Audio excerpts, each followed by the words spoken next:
جب ماہ سیام رمضان المبارک جلوہ گر ہوتا ہے، جنت کے 8 دروازے کھول دیے جاتے ہیں، جہنم کے دروازے بند کر دیے جاتے ہیں اور شیاطین جکڑ دیے جاتے ہیں۔ اللہ جل شانہ اس موسم رحمت میں خاص عنایات اپنے بندوں پہ فرماتا ہے۔ ایک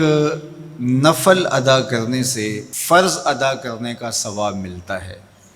اور ایک فرض ادا کرنے سے 70 فرائض ادا کرنے کا ثواب ملتا ہے۔ اسی طرح راہ خدا میں 1 روپیہ دو گے تو 70 روپے خرچ کرنے کا ثواب ملے گا۔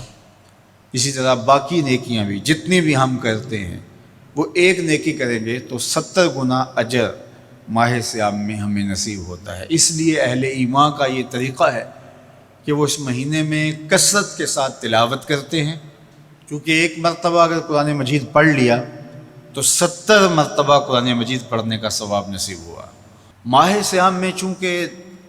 شیطان بندھا ہوا ہوتا ہے، تو ہم اپنے آپ کو نیکی کی طرف اگر لانا چاہیں تو اتنی رکاوٹیں نہیں ہوتی جتنی عام دنوں میں ہوتی ہیں، لیکن اس کے باوجود بہت سارے لوگ ہیں جو رات کو بڑا پکا ارادہ کر کے سوتے ہیں کہ میں صبح وقت پہ اٹھوں گا اور نوافل بھی پڑھوں گا اور نماز بھی ادا کروں گا، لیکن جب صبح ہوتی ہے تو انہیں یا تو جاگ نہیں آتی یا نیند سے بیدار ہو جاتے ہیں، بستر سے اٹھا نہیں جاتا۔ جبکہ وہی شخص انہوں نے صبح سبزی منڈی جانا ہو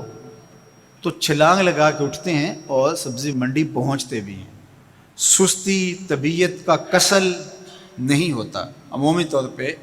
ہم اپنے آپ کو بیمار تصور کر لیتے ہیں اور سستی اور کسل کا نام دے کر کے، بہانہ دے کر کے ہم کہتے ہیں کہ بس کیا کریں، ہم کو ارادہ کرتے ہیں روز لیکن ہم سے اٹھا نہیں جاتا، بس طبیعت اس طرح کی ہے، کسل ہے، سستی ہے۔ یہ بات ذہن میں رکھیے گا کہ ارادہ کرنے کے باوجود بھی صبح جب ہم اٹھ نہیں پاتے یا کوئی بھی نیکی کا کام ہم کرنے کا ارادہ کرتے ہیں تو ارادہ کرنے کے باوجود ارادہ ہی رہ جاتا ہے، ہم کر نہیں پاتے، تو اس کا سبب یہ ہوتا ہے کہ بہت سارے ہم گناہ کر چکے ہیں اور ان گناہوں کی وجہ سے ہم نیکی کی توفیق نہیں پاتے۔ حضرت حسن بصری رضی اللہ تعالی عنہ نے یہی وجہ اس کی بیان فرمائی ہے۔ تو اس کا بہترین طریقہ یہ ہے کہ توبہ کی جائے، اور توبہ بھی سچے دل سے کی جائے، رو رو کے اللہ سے گناہوں کی معافی مانگی جائے، اور سچے دل سے جب توبہ کی جائے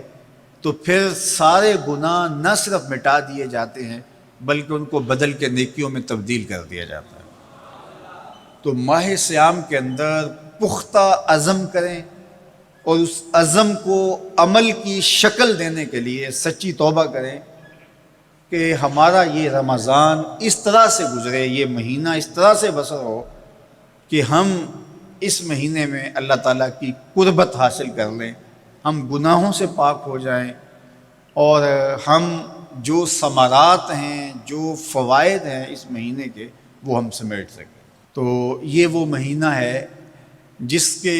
انتظار میں میرے اور آپ کے آقا و مولا اپنی آنکھیں لگائے ہوتے تھے اور دن گن گن کے وقت گزارتے تھے کہ ماہ سیام آ رہا ہے۔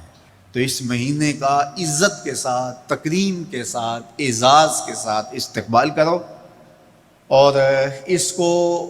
پلکوں پہ بٹھاؤ، اس کو دل پہ بٹھاؤ۔ اس مہینے کی تکریم یہ ہے کہ اس میں ہر برا کام چھوڑ دیا جائے۔ اگر کوئی شخص برا کام نہیں چھوڑتا اور روزے رکھتا ہے تو میرے اور آپ کے آقا و مولا کا ایک فرمان سن لیجئے، من لم یدع قول الزور والعمل بہ فلیس للہ حاجۃ فی ان یدع طعامہ و شرابہ۔ فرمایا کہ جو جھوٹ اور برے کام نہیں چھوڑتا، اس کے بھوکا اور پیاسا رہنے کی اللہ کو کوئی ضرورت نہیں ہے۔ تو روزہ خوراک بچاؤ مہم نہیں ہے جو چلائی جاتی ہے، بلکہ یہ تزکیہ نفس کا موسم ہے، باطن کی صفائی کا موسم ہے، اور باطن کی صفائی نہیں ہوتی جب تک ہم کوشش کریں۔ آپ کے بدن پہ بہت ساری میل چڑھی ہوئی ہے اور جمی ہوئی ہے بدن کے ایک ایک عضو پہ میل، تو آپ پانی میں چھلانگ لگا کے باہر بھی آ جاتے ہیں تو میل نہیں اترتی، چلو کچھ نہ کچھ فرق تو ضرور پڑ جاتا ہے، لیکن میل نہیں اترے گی۔ میل کب اترے گی؟ جب آپ اپنے بدن کو مل مل کے اس کے اوپر صابن لگا کر کے اچھی طرح سے اس کو جب اتاریں گے محنت کوشش سے، تو پھر آپ کا بدن مہک جائے گا، ہلکا پھلکا ہو جائے گا، میل اتر جائے گی۔ یہ موسم رحمت ہے، اللہ کی رحمتوں کا می برسے گا، اس سے کچھ نہ کچھ فائدہ تو ہوگا ہی، لیکن حقیقی فائدہ وہی حاصل کرے گا جو اپنے گناہوں کو مل مل کے دھوئے گا اور اپنے آپ کو صاف کرنے کی کوشش کرے گا۔ تو اپنے من کے میل اتارنے ہیں، اپنے باطن کے میل اتارنے ہیں، اپنے اعمال کی درستگی کی کوشش کرنی ہے۔